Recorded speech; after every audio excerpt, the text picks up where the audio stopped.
A public position is a sacred trust from the people, and the voice of the people is the voice of God. So that it is incumbent upon all that dare to seek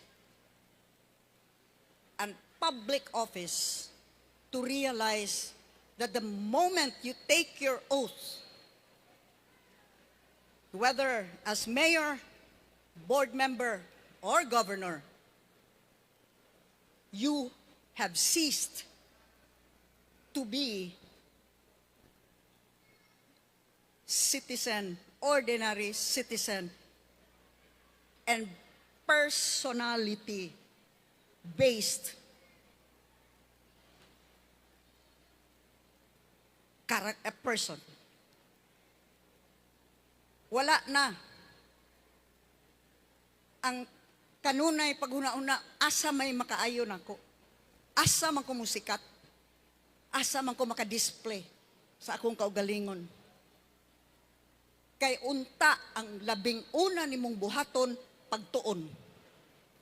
Tun-i kung unsay mga responsibilidad sa imong posisyon, tun-i ang balaod ug mga balaod, tun-i ang kahimtang sa matag lungsod, pagtuon.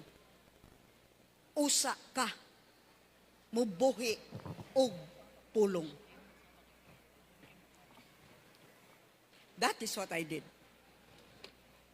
From the very first time that I served, year 2004, I saw to it that I started my first day in office fully aware of Republic Act 7160, fully aware of all attending DILG, COA, and other government agency memoranda and circulars, because that is our responsibility. This is not a fashion show or a TikTok show. This is not about watching how many likes and views your reel got, because that's the unreal world. The real world, R-E-A-L, out there is actually crisscrossing the entire province of Cebu, reaching the farthest barangays, whether these are in the mountains or in the islets, and actually listening to the Cebuanos. And that is how Gwen Garcia has served. Served, not emulated and boasted of my being some kind of celebrity. Forgetting oneself for the greater majority.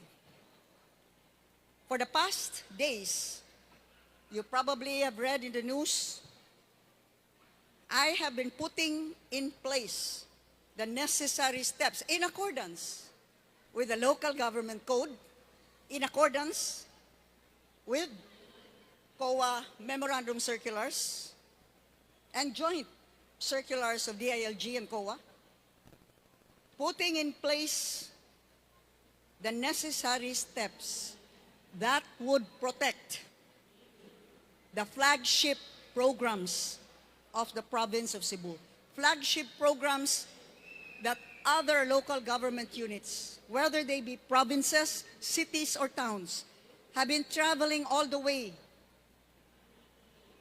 from their own localities to learn from us with their benchmarking activities, asking how was the Suroy-Suroy Sugbo done? How was the Pasigarbo sa Sugbo done?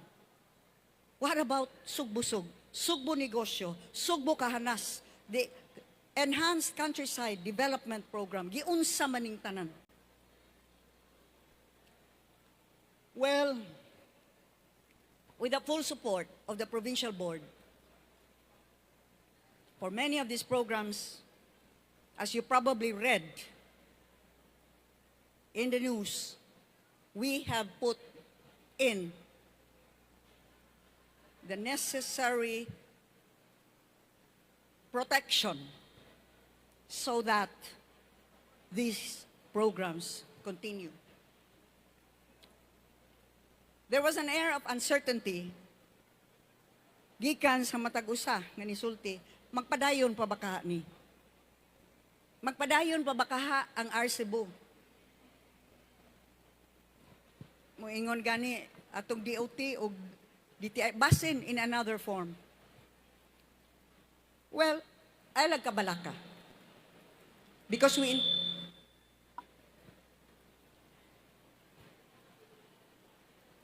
Tapat ta diri dong. Tapat ta. We intend for this, particularly, kini nga programa, ato gyud ning ipadayon. Legally,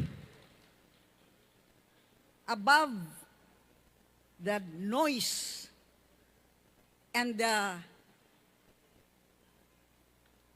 unenlightened, maybe ignorant pronouncements of others, RCEBU must and will continue. How? Watch me. Ang nagtanaw karon nga naglagyut-gut, watch me. So I hope we will still be accommodated by Robinson's Galleria. Because we cannot deny the opportunity of